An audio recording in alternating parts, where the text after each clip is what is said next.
variável. Como eu já expliquei para vocês, a variável é um espacinho que é reservado na memória do computador para armazenar um tipo de dado. E esse espacinho aqui, ele é separado quando nós declaramos uma variável em um programa, perfeito? Então, ela consegue armazenar informações. E que informações podem ser essas? Podem ser informações que o usuário digitou, podem ser informações que serão calculadas ao longo da execução.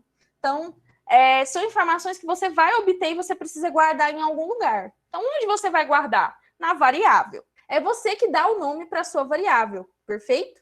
Só que o que você vai colocar ali dentro? O valor relacionado. E aí vocês devem falar, mas essas variáveis, cada gaveta não está guardando um tipo de roupa diferente? Então, é a mesma ideia com os tipos das variáveis, que podem ser tanto lógicas, quanto numéricas, quanto textuais. Como assim? Então, as variáveis lógicas são aquelas que representam apenas dois tipos de valores, ou é verdadeiro ou é falso. Então, verdadeiro em inglês é true e falso em inglês é false. As variáveis numéricas. Quando nós estivermos trabalhando com números que são inteiros, as variáveis são int. Quando nós estivermos trabalhando com números com vírgula, que são números que possuem casas decimais, por exemplo, R$25, 25,50. Então, eu fui comprar um presente ali, foi 25,50. Então, tem casas decimais, então ela é do tipo float, tá? E, por último, as strings, que são sempre quando nós estamos usando textos. Então, os tipos de dados, como eu falei para vocês, inteiros é int, reais, que são números com vírgula, né, com casas decimais, float, e se forem textos, é string. Então, olha o exemplo aqui para vocês. Número inteiro, 123. Tem vírgula? Não. Número real, que são aqueles que tem, então, pode integrar tanto os números inteiros quanto números com vírgula. Mas são aqueles que geralmente a gente vê 12.0, 12.3. Então, 12.0, 12.3. São exemplos, tá? De números que são da parte do float, que são números com a parte decimal. Na programação, a gente nunca usa vírgula, a gente usa sempre ponto. Então, por isso que eu coloquei aí 12.3. E, por último, a parte textual, que a gente sempre coloca dentro de aspas.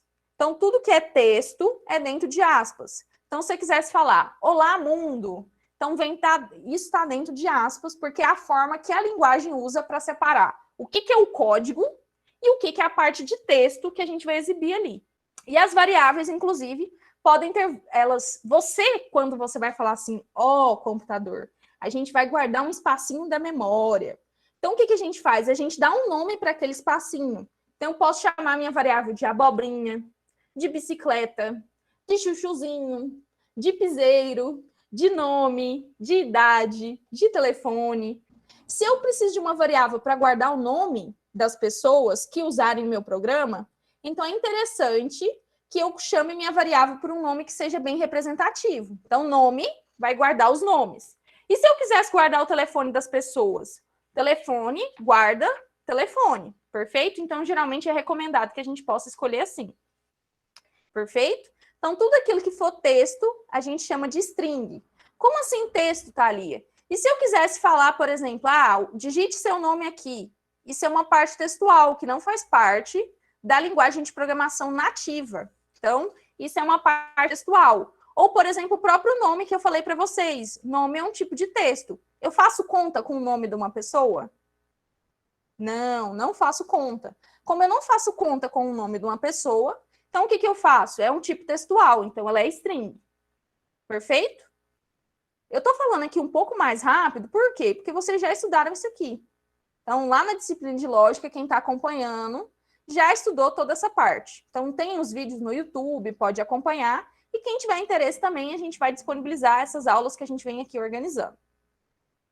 Tranquilo? Então, variável é onde você vai guardar os seus valores. Toda variável tem conteúdo. Elas podem ser de 3 tipos. Podem ser lógicas, numéricas ou textuais. Beleza? Então, vamos recobrar aqui os principais operadores que vocês já devem conhecer. Então, o barra é o dividido, o asterisco é vezes, o sinal de maisinho mesmo é o próprio mais, tem o menos. Temos aqui também potência. O igual é o operador de atribuição, que é o recebe. O O igual igual é quando eu digo que eu estou comparando uma coisa com outra.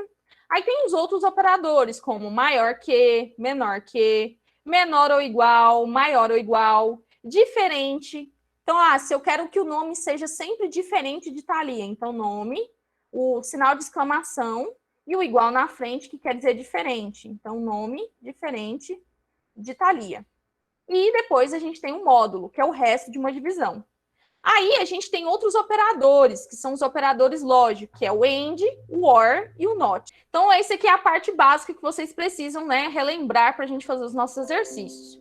A entrada, como vocês já estudaram também, a gente tem uma função, que é o input, que é para pedir informações para o usuário. Porque nem sempre a gente vai ter o valor ali já estabelecido.